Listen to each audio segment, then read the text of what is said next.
রাজশাহীতে একই পরিবারের 4 জনের মরদেহ উদ্ধার করা হয়েছে। পুলিশের প্রাথমিক ধারণা, মিনারুল ইসলাম তার স্ত্রী সন্তানদের মেরে নিজেই আত্মহত্যা করেছেন। এ সময় মিনারুলের মরদেহের পাশ থেকে একটি চিরকুট উদ্ধার করা হয়, যাতে লেখা, আমরা মরে গেলাম ঋণের দায়ে, খাবারের অভাবে। শুক্রবার সকাল 9টার দিকে পবার বামনশিকর এলাকায় একটি বাসা থেকে মরদেহগুলো উদ্ধার করা হয়। নিহতরা হলেন মিনারুল ইসলাম, তার স্ত্রী মনিরা বেগম, ছেলে মাহিম ও 1.5 বছর বয়সী মেয়ে মিথিলা। পুলিশ বলছে, মিনারুল স্ত্রীকে ওড়না দিয়ে, মেয়েকে গামছা দিয়ে শ্বাসরোধে হত্যা করেন। পরে ছেলেকে শ্বাসরোধে হত্যার পর নিজে আত্মহত্যা করেছেন। উদ্ধার করা চিরকুটে লেখা রয়েছে, আমি নিজ হাতে সবাইকে মারলাম, এই কারণে যে আমি যদি মরে যাই তাহলে আমার ছেলে মেয়ে কার আশে বেঁচে থাকবে, কষ্ট আর দুঃখ ছাড়া কিছুই পাবে না।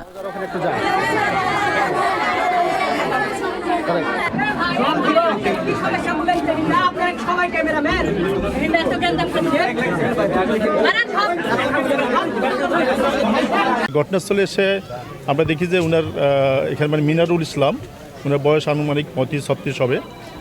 তো উনার বাড়িতে 2টা কক্ষ, এক কক্ষে উনার স্ত্রী এবং একটা মেয়ে, 2 বছরের একটা মেয়ে বাচ্চা, আর আরেক কক্ষে উনার একটা ছেলে এবং যে ভিকটিম যে মানে মিনারুল, উনাকে আমরা দেখতে পাই।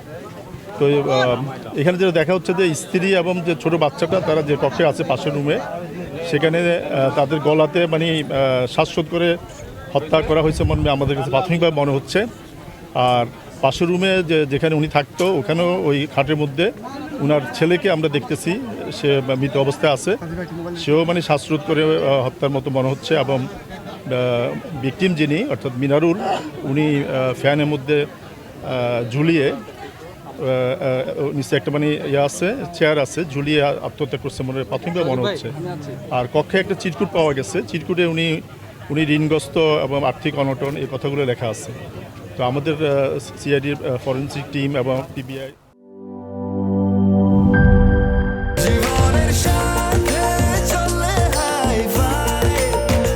স্বাস্থ্যকর অল টাইম ফ্যামিলি কেক, সব সময় অল টাইম হেলদি লাইফ।